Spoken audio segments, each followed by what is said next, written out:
اللہ کے رسول صلی اللہ علیہ وآلہ وسلم اپنی امت کو پہلے ہی حکم فرما رہے ہیں کہ اس لشکر میں شامل ہو جانا آخرت کے بڑے سودے کی خاطر دنیا کے چھوٹے سودے کو قربان کر کے کامیاب تاجر ہونے کا ثبوت دینا۔ دیکھنا ماں کی ممتا، رفیق حیات کے آنسو یا پھر جگر کے ٹکڑوں کے چہرے کہیں میرے اور میرے پیارے جانثار صحابہ کی محبت کے راستے میں رکاوٹ نہ بن جائیں۔ شہروں کے اجالے کی چکا چوند کہیں تمہیں پہاڑوں کے اندھیرے میں جانے سے روک نہ دیں۔ گارے اور مٹی کے گھر کو مسمار ہونے سے بچانے کے لیے اپنی آخرت کے محلوں کو تباہ نہ کر دینا۔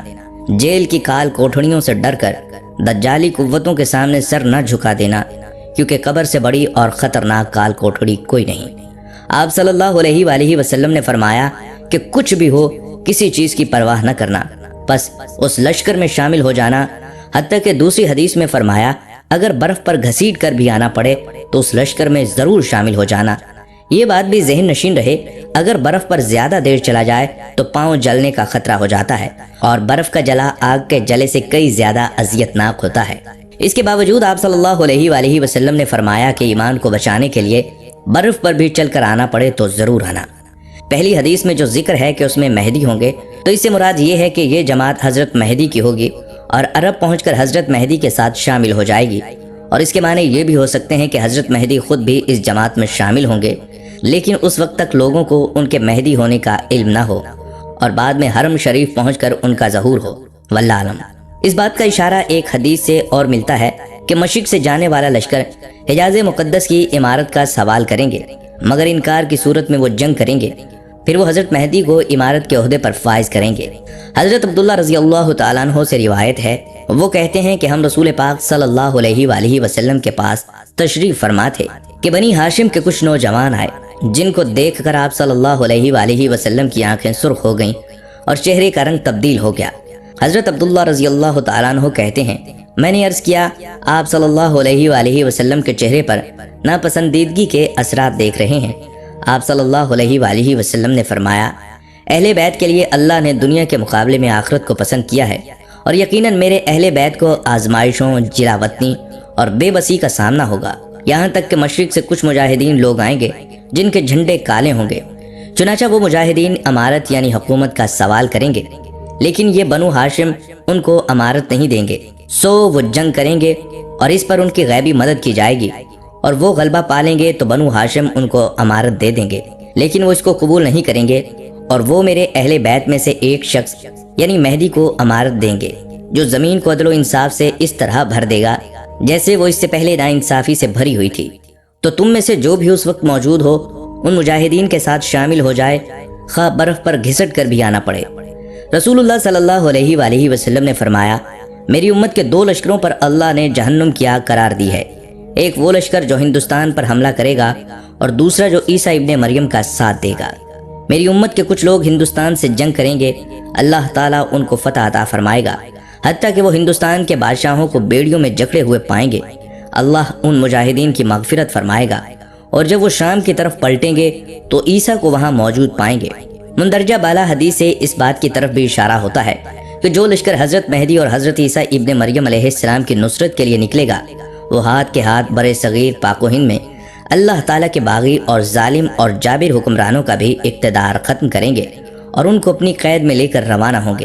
یہی وجہ ہے کہ جلیل القدر صحابی حضرت ابو ہریرہ رضی اللہ تعالیٰ عنہ نے اس لشکر میں شرکت کی خواہش کا اظہار کرتے ہوئے نبی صلی اللہ علیہ وآلہ وسلم کو نقل فرمایا، ضرور تمہارا ایک لشکر ہندوستان سے جہاد کرے گا، اللہ ان مجاہدین کو فتح عطا فرمائے گا، حتیٰ کہ وہ ان یعنی ہندوستانیوں کے بادشاہوں کو بیڑیوں میں جکڑ کر لائیں گے، اور اللہ ان مجاہدین کی مغفرت فرما دے گا۔ پھر جب وہ مسلمان واپس پلٹیں گے تو حضرت عیسیٰ کو شام میں پائیں گے۔ اس پر حضرت ابو ہریرہ رضی اللہ تعالیٰ عنہ فرماتے ہیں، اگر میں نے وہ غزوہ پایا تو اپنا نیا اور پرانا سب مال بیچ دوں گا اور اس میں شرکت کروں گا۔ جب اللہ تعالیٰ نے ہمیں فتح عطا کر دی اور ہم واپس پلٹ آئے تو میں ایک آزاد ابو ہریرہ ہوں گا جو ملک شام میں اس شان سے آئے گا کہ وہاں عیسیٰ ابن مریم کو پائے گا۔ یا رسول اللہ صلی اللہ علیہ وآلہ وسلم، اس وقت میری شدید خواہش ہوگی کہ میں ان کے پاس پہنچ کر انہیں بتاؤں کہ میں آپ صلی اللہ علیہ وآلہ وسلم کا صحابی ہوں۔ راوی کا بیان ہے کہ رسول اللہ صلی اللہ علیہ وآلہ وسلم یہ بات سن کر مسکرا پڑے اور ہنس کر فرمایا، بہت مشکل، بہت مشکل۔ چنانچہ ایک جگہ اور حضرت ابو ہریرہ رضی اللہ تعالیٰ عنہ سے مروی ہے کہ میرے جگری دوست رسول اللہ صلی اللہ علیہ وآلہ وسلم نے مجھ سے فرمایا کہ اس امت میں سندھ اور ہند کی طرف لشکروں کی روانگی ہوگی۔ اس پر حضرت ابو ہریرہ رضی اللہ تعالیٰ عنہ فرماتے ہیں، اگر مجھے کسی اور ایسی مہم میں شرکت کا موقع ملا اور میں شہید ہو گیا تو ٹھیک، اگر واپس لوٹا تو ایک آزاد ابو ہریرہ ہوگا جسے اللہ تعالیٰ نے جہنم سے آزاد کر دیا ہوگا۔ ایک اور روایت میں حضرت ابو ہریرہ رضی اللہ تعالیٰ عنہ سے مروی ہے کہ نبی صلی اللہ علیہ وآلہ وسلم نے ہم سے غزوہ ہند کا وعدہ فرمایا۔ آگے حضرت ابو ہریرہ رضی اللہ تعالیٰ عنہ فرماتے ہیں، اگر مجھے اس میں شرکت کا موقع مل گیا تو میں اپنی جان و مال اس میں خرچ کر دوں گا، اگر قتل ہو گیا تو میں افضل شہداء میں شمار ہوں گا، اور اگر واپس لوٹ آیا تو ایک آزاد ابو ہریرہ ہوں گا۔ ناظرین کرام، یہ تھا تذکرہ امام مہدی اور ان کے لشکر کا۔ اب بات کی جائے دجال کے خروج کی۔ حدیث مبارکہ میں ہے کہ حضرت انس بن مالک رضی اللہ تعالیٰ عنہ سے روایت ہے کہ رسول اللہ صلی اللہ علیہ وآلہ وسلم نے فرمایا، اصبہان کے یہودیوں میں سے 70,000 یہودی دجال کی پیروی کریں گے، ان کے جسموں پر تنسان کی ہوائیں ہوں گی۔ اور ایک جگہ پر آپ صلی اللہ علیہ وآلہ وسلم نے ارشاد فرمایا، دجال ایران کے شہر اصبہان سے نکلے گا اور اس کے ساتھ 70,000 یہودی ہوں گے، انہوں نے سبز یا سیاہ رنگ کی چادریں کندھوں پر ڈالی ہوں گی، وہ دجال کا ساتھ دیں گے۔ ان احادیث مبارکہ سے یہ بات ثابت ہوئی کہ دجال کا خروج ملک ایران سے ہوگا۔ ناظرین، یاد رہے کہ دجال کے فتنے کو اس کائنات کا سب سے بڑا فتنہ بتایا گیا ہے، جیسا کہ نبی کریم صلی اللہ علیہ وآلہ وسلم کا فرمان ہے کہ اس دنیا میں دجال سے بڑا کوئی فتنہ نہیں ہوگا۔ یہاں آپ کو دجال کے بارے میں مکمل تفصیل بتاتے ہیں کہ دجال کی شکل و صورت کیسی ہوگی، دجال کے مکر کیا ہوں گے، وہ کہاں موجود ہے اور کہاں سے اس کا ظہور ہوگا اور اس کا قتل کون کرے گا۔ روایات میں آتا ہے دجال ایک نوجوان مرد ہوگا، وہ بھاری بھرکم جسم اور سرخ رنگت کا مالک ہوگا، عوام میں اس کا لقب مسیح ہوگا، بروایت صحیح بخاری۔ وہ ایک آنکھ سے کانا ہوگا، اس کے بال چھوٹے اور گھنگریالے ہوں گے، سواری میں ایک بڑا گدھا ہوگا۔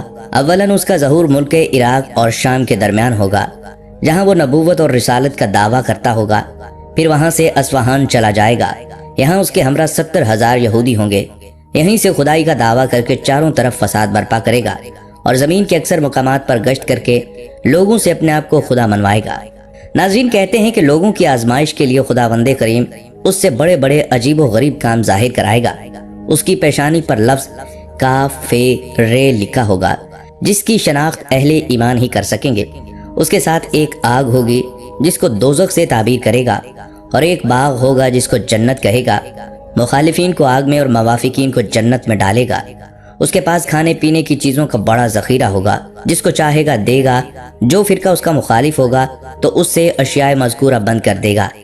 اسی قسم کی بہت سی ایذائیں مسلمانوں کو پہنچائے گا، مگر خدا کے فضل سے اللہ کا ذکر اور تسبیح و تقدیس مسلمانوں کو کھانے پینے کا کام دے گی۔ روایات کے مطابق اس کے ظاہر ہونے سے 2 سال پہلے قحط رہ چکا ہوگا، اور تیسرے سال دوران قحط ہی اس کا ظہور ہوگا۔ کہتے ہیں اس کے ساتھ جنت اور دوزخ بھی ہوگی، لیکن حقیقت میں وہ جنت دوزخ ہوگی اور دوزخ جنت ہوگی۔ تو جو شخص اس کی دوزخ میں ڈالا جائے، اسے چاہیے کہ وہ سورہ کہف کی ابتدائی آیات پڑھے، تو وہ دوزخ اس کے لیے ایسا ہی باغ ہو جائے گی جیسے حضرت ابراہیم علیہ السلام پر ہوئی تھی۔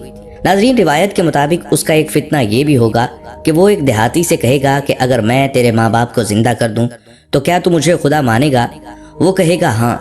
تو 2 شیطان اس کے ماں باپ کی صورت بنا کر آئیں گے اور اس سے کہیں گے کہ بیٹا اس کی اطاعت کرو، یہ تیرا رب ہے۔ اور فرمایا ایک فتنہ دجال کا یہ ہے کہ ایک شخص کو مار کر اور اس کو چیر کر 2 ٹکڑے کر دے گا اور کہے گا، دیکھو اب میں اس بندے کو ملاتا ہوں، تو کیا اس کے بعد بھی میرے علاوہ کسی کو دوسرا خدا مانو گے؟ خدا تعالیٰ اس دجال کا فتنہ پورا کرنے کے لیے اسے دوبارہ زندہ کر دے گا۔ دجال اس سے پوچھے گا، بتا تیرا رب کون ہے؟ تو وہ کہے گا، میرا رب اللہ ہے اور تو خدا کا دشمن دجال ہے۔ خدا کی قسم، اب تو مجھے تیرے دجال ہونے کا پورا یقین ہو گیا۔ اور یہ بھی فرمایا کہ دجال کا ایک فتنہ یہ بھی ہوگا کہ دجال آسمان کو حکم کرے گا تو مینا برسائے گا، اور زمین کو حکم دے گا تو وہ سبزہ اگائے گی، اور اس روز چرنے والے جانور خوب موٹے تازے ہوں گے، کوکھیں بھری ہوں گی، تھن دودھ سے لبریز ہوں گے۔ سوائے مکہ معظمہ اور مدینہ منورہ کے کوئی خطہ زمین کا ایسا نہ ہوگا جہاں دجال نہ پہنچا ہوگا۔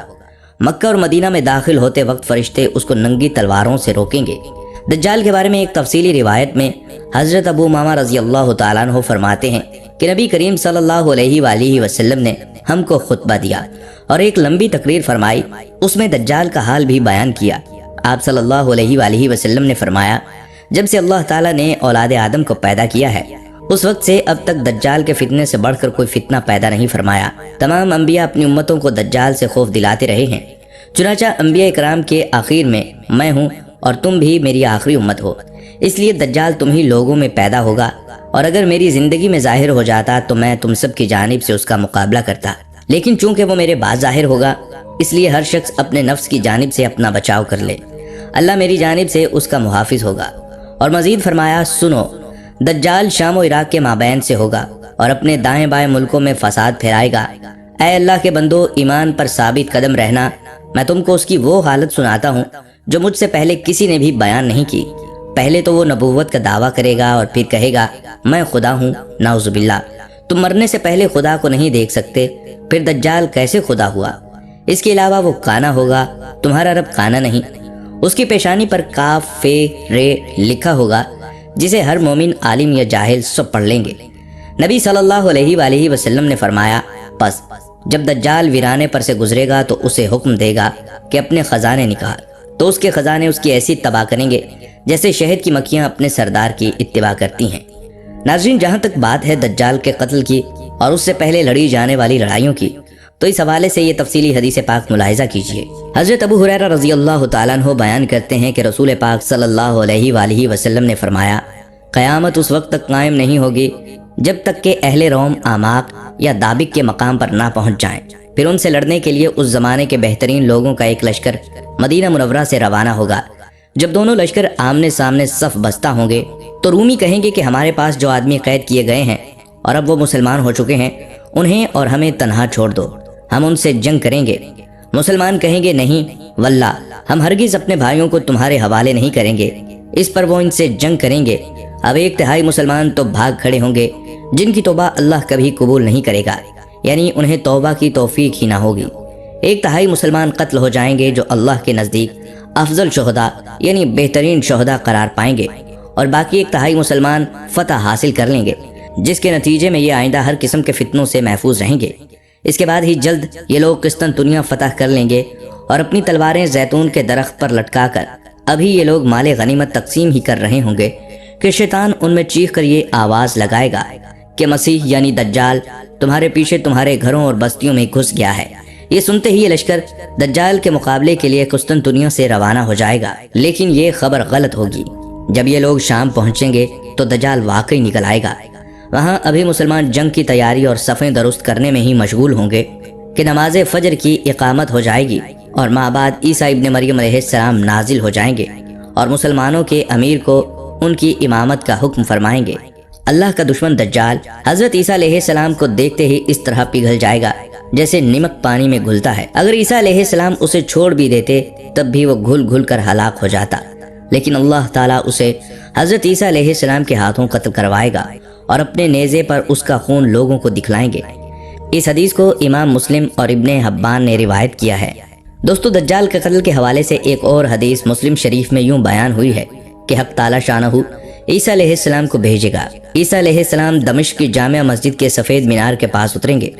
دمشق کے شہر میں مشرق کی طرف زرد رنگ کا کپڑا پہنے ہوئے، اپنے دونوں ہاتھ دو فرشتوں کے بازوؤں پر رکھے ہوئے، جب عیسیٰ علیہ السلام اپنا سر جھکائیں گے تو پسینہ ٹپکے گا، اور جب اپنا سر اٹھائیں گے تو موتی کی طرح بوندیں ہوں گی۔